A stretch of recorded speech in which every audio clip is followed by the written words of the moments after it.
저는 이제 순종에 대해서 먼저 말씀드리려고 합니다. 제가 믿음 생활을 쭉 해오고 저도 제 기도가 하늘에 응답됐다고 믿는 적도 있고 지금도 확신하고 있는데, 저는 토요일 날 어느 모임, 그러니까 전도사님하고 양육을 하고 있는데, 전도사님이 갑자기 저한테 믿음이 없다, 믿음의 기도를 못 하고 있는 것 같다라고 말씀하시는 거예요.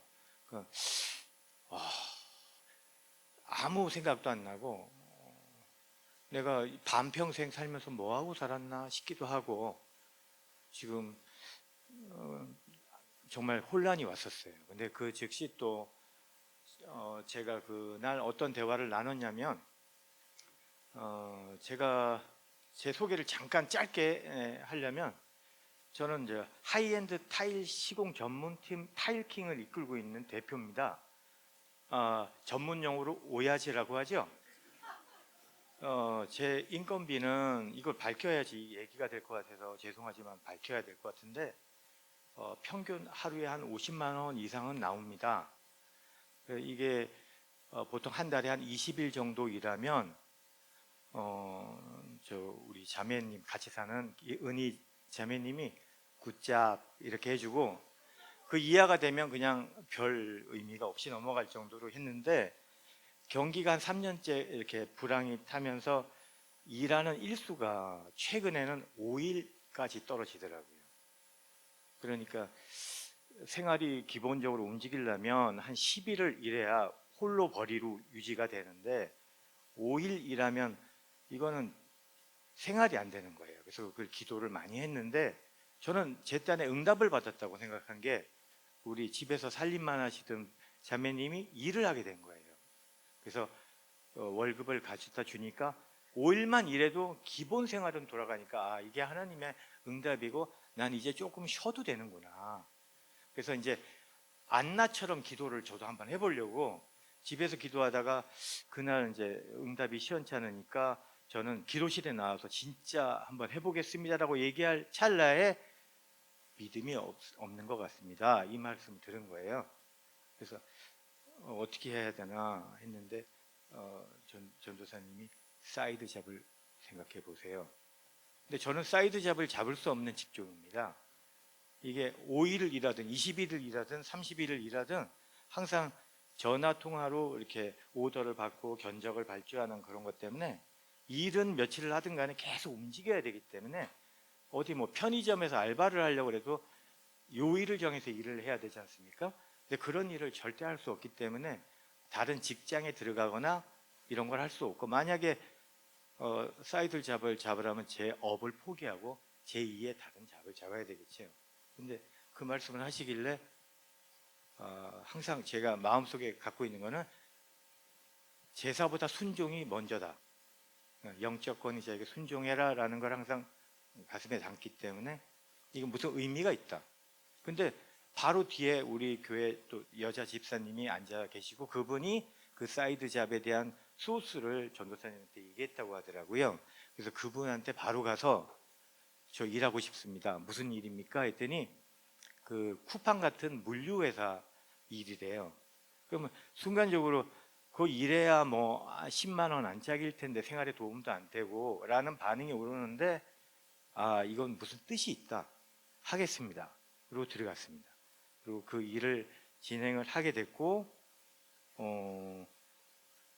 하루에 한 3만 보 정도를 걷는 일이었어요. 뭐 이 일은 알바니까 책임감 없이 일하니까 편했고, 그리고 저는 그 일하는 가운데, 그 시간 가운데 왜 저보고 믿음이 없다고 했을까? 믿음의 기도가 안 된다고 했을까? 제가 원하는 기도가 응답이 돼야 그게 내 기도의 응답인가? 하나님의 생각과 내 생각은 틀린데, 내가 원하는 A라는 답을 받지 않고 B라는 답을 받으면 그건 내가 믿음의 기도가 아니었나? 여러 가지 갈등을 했어요. 그러다가 야고보서 1장 7절에 두 마음에 대한 얘기가 나오더라고요. 두 마음을 품은 자는 받을 생각도 하지 마라. 제가 기도할 때 돌이켜보니까 염려를 하더라고요. 과연 하나님이 해주실까? 기도하면서 하나님 이루실 줄 믿습니다 하는데 그 아멘 나오기 전에도 될까 말까 이 생각이 막 돌아가는 거예요. 그래서 염려를 없애는 훈련을 해야 되겠다 해서 염려 없애는 훈련을 집중적으로 하는데 코끼리를 생각하지 말라 그러면 코만 싹 자꾸 생각나는 거 있잖아요. 기도 중에 두 마음 품지 말라고 하는데 계속 염려가 올라오는 거예요. 결과적으로 이제 방법을 바꾼 거는 성령님이 애통한 마음으로 저를 입을 통해서 기도하시는 그 방언과 로고스 예수님 말씀을 선포하고 암송하고 묵상하는 방법으로 바꿨어요. 그 이후에는. 왜냐하면 말기도는 염려가 안 없어지더라고요. 기도하면서 염려가 자꾸 생기니까. 그래서 방언으로 어느 정도 하고 제가 원하는 기도 제목에 맞는 말씀을 취해서 우리 전도사님 말씀해 주신 대로 카톡에 저에게 쓰는 편지에 잔뜩 올려놨어요. 그리고 암송을 하는데 암송이 잘 안 돼요. 나이를 먹으니까. 그래서 필요할 때마다 그걸 틀어놓고 한 대목씩을 거의 하루에 3만 보 걷는 동안에 1000번 정도 하는 것 같더라고요. 1000번 정도 하는데도 다음날 또 잊어먹어요. 젊을 때는 안 그랬는데, 그리고 제가 지금 말씀 몇 가지를 넣었는데 상황이 바뀔 때마다 하나씩 올라오는 건 있더라고요. 외웠는데 잊어먹기도 했지만 그 대목이 또 올라와요. 근데 지금은 젊은 사자는 궁핍하여 줄일지라도 여호와를 찾는 자는 모든 좋은 곳에 부족함이 없으리로다. 시편 34장 10절 말씀인데 이게 너무 감사하게 제가 이걸 기도를 하면서 응답은 다 이루어졌고요. 그리고 제가 이 묵상하는 과정에 드라마도 몇 개를 만들었고 영화도 만들고 그 대목 가지고 제가 비유가 되면서 시간이 길어질 것 같아서 이렇게 짧고